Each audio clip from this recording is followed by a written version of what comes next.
サービス終了したガンダムゲーム歴代最強最悪バグ10選ショート動画まとめ。成仏バグ、可変機体で変形直後にバルボトスのチャージ叩きつけで倒されると発生するバグ。どこまでも高く登っていく姿はかなりヤバく、機体が壊れるまで登り続ける。サービス終了までなぜか修正されなかった。敵兵寝返りバグ、6対6のゲームなのになぜか味方が足りないと思ったらなぜか相手に7人目がいるバグ。表記上も5対7になっていてかなりカオス。もしかしたら限定モードなどで実装しようとしていたのかもしれない。ガンタンク最強。ガンタンクは FPS ゲームでは珍しいオートエイムで攻撃できる機体でかなり使いやすい機体でした。しかしアップデにより環境を破壊します。それが距離減衰による攻撃力減少がなくなるバグ。 ADS をしてから腰打ちに切り替えるとなぜかなくなります。オートエイムで複数に攻撃できるマシンガン系の攻撃がこれはヤバいですよね。即修正されました。男無敵移動バグ、格闘ザクのスキルで一定時間無敵になれるスキルがあるのですがデメリットとして発動中は全く動けなくなります。しかし初期シーズンではバグで仁王立ちをしたまま動くことができました。普通に動く感じではなくジャンプしながら迫ってくるのでその光景はまさに男の尊厳破壊でした。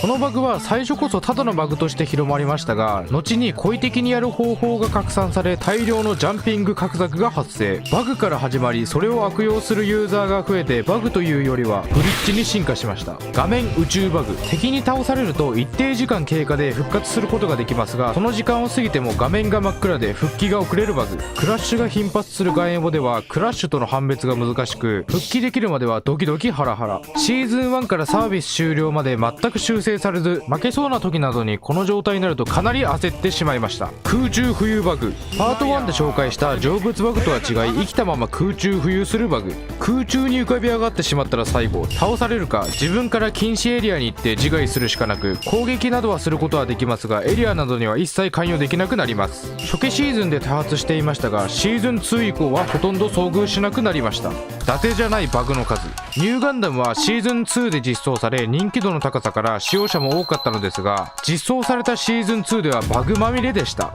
一定時間攻撃をしないと自動で HP が回復していくオートリペアというシステムがありニューガンダムだけなぜか自分で回復を取りに行かないと HP を回復できない、極端に移動速度が遅くなるなど様々なバグがありました。実装当時のニューガンダムは扱いがかなり難しくさらに色々なバグがあり使いたくてもなかなか難しい状況となっていました。無限抱きつき、ターン A ガンダムの巴投げは発動すると抱きつこうとするモーションで一定の距離を進み相手に当たると巴投げが成功しますが一定の距離を進んでも永遠に抱きつこうとするモーションのまま進み続けるバグがありました。その姿はかなりヤバく永遠に抱きつく対象を探しながらさまよう巴投げマシンと化しています。お手上げ、巴投げは敵の格闘ザクの仁王立ちやジムのシールドバッシュなどのスキルに合わせて使うと手を上げているようなモーションになり失敗しますがなぜかそのまま手を上げたままになるバグがありました。見た目そのまま何もできなくなるのでまさにお手上げ状態。実はこれバグでした。ガンエボにはガチャシステムが存在していてガチャを回すと様々なアイテムが手に入るわけなんですが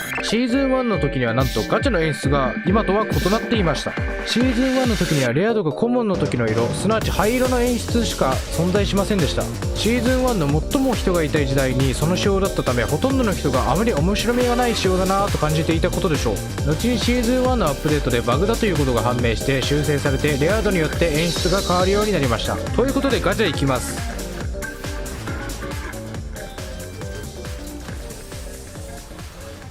あれ修正されてる？